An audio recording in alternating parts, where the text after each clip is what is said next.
there's going to be a point in this where the people who are going on with it are going to hit is there a point with them where they're like, okay, now this has gone too far and they're going to snap out of it? Or do you think that they're just completely gone? I think that there is a big wave right now where people are going, this has gone too far. And I think ultimately when we start seeing this deeper control where you have to pay to continue to, well, maybe use your body, any part of it, uh, people will protest, but they're already owned by these patentable companies. Mm-hmm. And, there's a whole bunch that can say about the three main companies that basically own everything in our lives. Is this the Vanguard, BlackRock? And State Street. They all, yeah, and they're all intermeshed and own within each other's companies. And now there's an above that. That's the pyramid of money.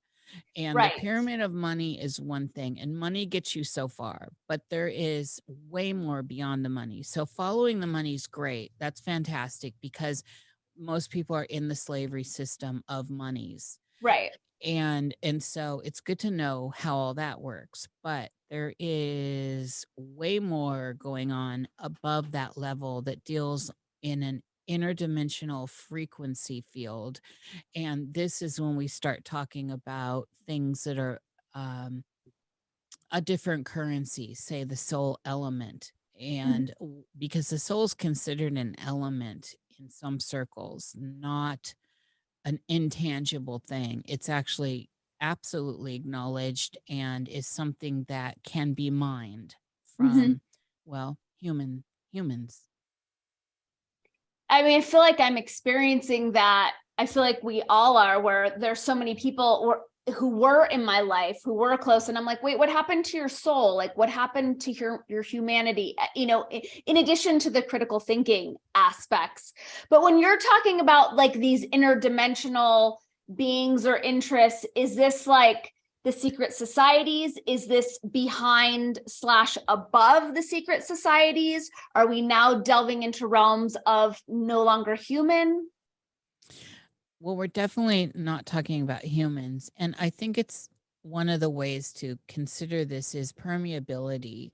So if you think about how, um, or buoyancies is a good way. There's a everything kind of has its own buoyancy, and the heaviest, densest stuff sinks, Mm-hmm. and then it moves up in buoyancy.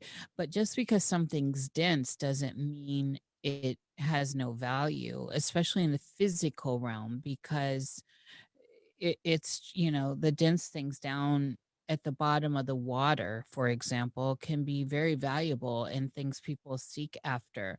But then there are very buoyant things that are also valuable. So if we look at this esoterically through, say, an interdimensional lens, and we start to understand maybe that some of our energetic bodies that are hard to conceptualize are Mm-hmm. playing a part in buoyancy in the field. Now people need to understand what the field is. Now I'm in the Tesla camp of the etheric field, and that stuff all makes sense to me. All that math makes sense to me. Steinmetz makes sense to me. And so I'm kind of coming at that, but this is interdimensional. So the monies that people follow, that's in the physical plane. That's a Right. physical situation, but it's got dimension, and the dimension is where these things that I'm considering non-human, but very much real, get access into this realm through permeability. So through actually using our bodies, using a human body as, say, well, like an avatar or a coat or a car, a vessel. But where does one draw the line here? In the new age, you hear a lot about walk-ins, right? Mm-hmm. You hear all this technology around some of these ideas of what it is to be a human being or a Homo sapiens sapien. And I think we need to be very loose sometimes to understand the deeper meaning.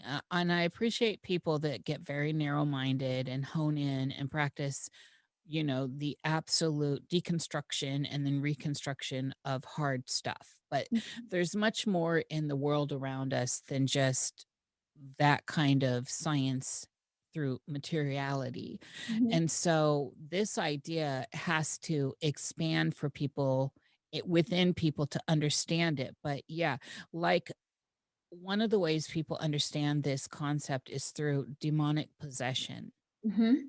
That's limited, that's very limited, but most people, whether they believe in it or not, kind of have an idea what that is. A Right. demon has taken possession of a human body. That people can understand. Well, if you think about other things out there, and they may not all be bad, I'm not here to give a character judgment on that. I'm just saying that there's the vessel. The terminology's been around for thousands of years. It's Mhm. just, it's been ping-ponged back and forth through different languaging, and it brings us to the current where we are. And I think people are starting to get an idea of how all this dimensionality works, Danny. A circle is actually a sphere, right? From one dimension to the next, it's quite different, but it's the same thing. Hey, superstars, thank you so much for sharing your sacred attention with me. If you are receiving any value whatsoever from my videos, I am encouraging you to give back, to pay it forward by supporting me on my Patreon community, on my locals community, on both. Your support allows me to keep on keeping on and to keep making content like this. It used to be much easier back in the days of a free press, but now, given all of the censorship and the shadow banning, it really is challenging for content creators to continue to put out so much work. I'll just speak for myself. I'm excited for it to be easier for me to continue to put out more content. And the primary way that it can be easier is by you supporting me financially by way of my Patreon and or my locals, where for as little as $5 a month, you get to be my hero and receive oodles of bonus content, and we both get to win. Okay, thank you so much for your support, for your attention, and for being omniscopic amazingness.